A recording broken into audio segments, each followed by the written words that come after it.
May kapangyarihan sa pangalan ni Jesus. Naniniwala ba kayo dito? Have you ever thought about even seeing that name to the enemy of our souls who has to flee? Meron akong ibabahagi sa inyo, isang nakamamanghang kwento ng isang misyonaryo na ginamit ang isang lumang kanta o himno na inaawit sa mga simbahan. All hail the power of Jesus' name. Alam nyo ba ang kantang ito? Ang liriko ng kantang ito ay isinulat ni Reverend Edward Perronet taong 1779. Isang British na ministro at matalik na kaibigan ni John at Charles Wesley. Ang kantang ito ay naisalin-salin sa iba't ibang wika o lingwahe na tinawag na the National Anthem of Christendom. Taong 1800s, may isang misyonaryo na nagangalang Ipiskat ang naninirahan sa India. Dahil na rin sa kagustuhan niyang may pamahagi ang ebanghelyo, nagpasya siyang pumunta sa isang mapanganib at liblib na nayon sa India nang mag-isa. Matapos ang ilang araw na paglalakbay, sinalubong si Scott ng isang malaking grupo ng mga mandirigma at mabilis siyang pinalibutan ng mga ito. Bawat sibat na hawak ng mga ito ay nakatutok sa kanyang puso. Sa mga sandaling iyon, inaasahan na ng misyonaryo na siya ay mamamatay. Kaya naman, nagpasya siyang gamitin ang kanyang mga huling hininga upang luwalhatiin ang Diyos. Si Scott ay saring musikero na laging dala ang kanyang violin.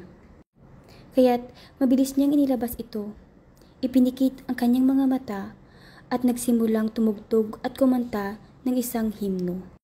All hail the power of Jesus' name. Inawit niya ito sa katutubong wika ng mga mandirigma.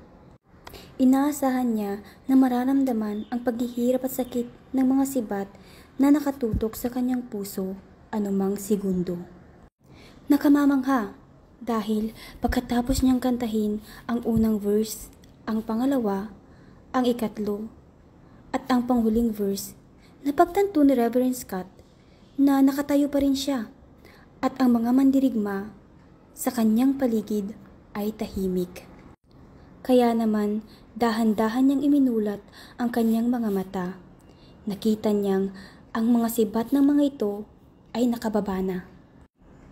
Ang mga mandirigma ay nandoon, nakatayo, na may luha sa kanilang mga mata. The power of the name of Jesus had just been demonstrated once again.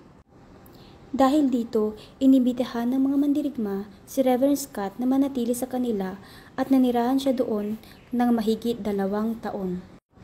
Ibinahagi niya sa kanila ang dakilang pag-ibig at pagmamahal ng Diyos at marami sa kanila ang naniwala at nanampalataya kay Kristo. The power of just one song, sung in a moment of crisis, changed the lives of many that day, accomplishing what 100 sermons may never have been able to do. All hail the power of Jesus' name, let angels prostrate fall. Bring forth the royal diadem and crown him Lord of all.